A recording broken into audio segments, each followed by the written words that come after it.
Hello friends, Bangla মিডিয়ামের স্টাইলে শাস্তি দিতে গিয়ে চাকরি থেকে বরখাস্ত হলো ইন্দিরা। প্রমোতে নতুন ভিডিও ধারাবাহিকের আসুন দেখে নেওয়া যাক। কয়েকদিন হলো স্টার জলসার পর্দায় শুরু হয়েছে নতুন ধারাবাহিক বাংলা মিডিয়াম। এই ধারাবাহিকে হাত ধরেই আবার কৃষ্ণকলি জুটি ফিরে এসেছে টেলিভিশনের পর্দায়। ধারাবাহিকে কেন্দ্রীয় চরিত্রে অভিনয় করছে অভিনেত্রী তিয়াশা আর অভিনেতা নীল ভট্টাচার্য। কৃষ্ণকলি ধারাবাহিকে এই জুটি দারুণ সাফল্য ভালোবাসা পেয়েছিল বলে আবার পুনরায় ফিরিয়ে আনার চেষ্টা চলেছিল, আর এখন তাদের নতুন ধারাবাহিক বাংলা মিডিয়ামে দেখা যাচ্ছে। সম্প্রতি এই ধারাবাহিকে নতুন এক ভিডিও প্রকাশ্যে এসেছে। সেখানে দেখা যাচ্ছে ক্লাসরুমে হঠাৎই এক অদ্ভুত কাণ্ড ঘটেছে।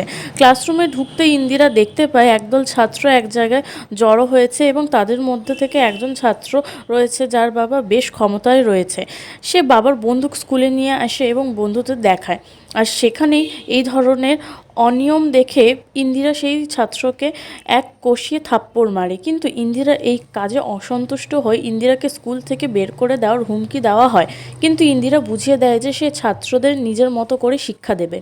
এবার দেখার অপেক্ষা কিভাবে ইন্দিরা তার নিজের চাকরি টিকিয়ে রাখতে পারে এবং একজন ভালো শিক্ষক হিসেবে, এবং এই ধারাবাহিকের গল্প আগামী দিনে কি হতে চলেছে তা দেখা যাবে। বিনোদন জগতে আর এরকম লেটেস্ট আপডেট পেতে আমাদের চ্যানেলটিকে ফলো করুন।